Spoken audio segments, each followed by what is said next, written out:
কয়েক ঘন্টা মধ্যে একত্রিত হওয়ার নির্বাচনের পূর্ব প্রস্তুতি নেওয়ার জন্য তৌফিক দান করেছেন। এই জন্য আমরা দিন থেকে শুকরিয়া আদায় করি বলে আলহামদুলিল্লাহ।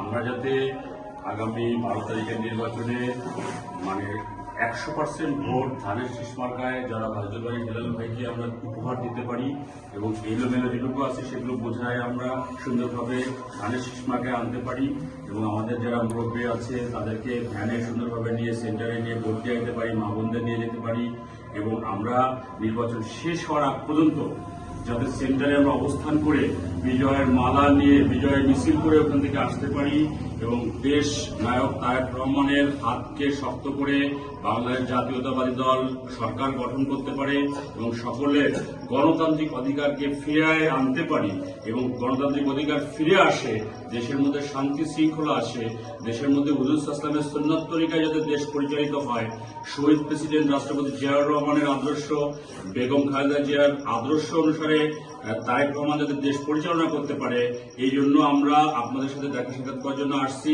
এই জন্য আল্লাহর কাছে আমরা কামনা করি আল্লাহ আমাদের এইভাবে চলার তৌফিক যাতে আমাদের দান করেন।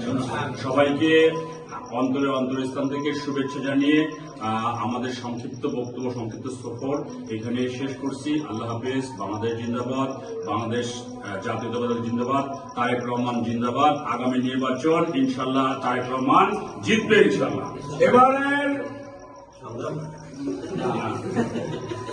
ভোট দেবেন কিসে? ভোট দেবেন কিসে? এই অঞ্চলের মানুষ বেঁধেছে তোর, এই অঞ্চলের মানুষ বেঁধেছে তোর। বাংলাদেশ জিন্দাবাদ, রূপসাদানা জিন্দাবাদ। আচ্ছা, রূপসাদানা দাসের পক্ষ থেকে সকল আমার অঙ্গ সংগঠনের যে ক্লাবন গুলো এই ক্লাবে আছে, এই ক্লাবটা তো আমার প্ল্যানিং অনুযায়ী শুরু করা মাস্টার প্ল্যান, ঠিক কিনা? এই পক্ষ থেকে 500 টাকা তোমাদের চা খাওয়ার জন্য দিয়ে গেলাম। গরুর সবজি বাসা লাগে দিয়ে আমরা ধরে যাচ্ছি, সময় কম থাকে, ঠিক আছে? ওরা ওই 12 টাকা ছিল। খুদা হাফেজ। আমি 13 তারিখে আমার আন্দোলন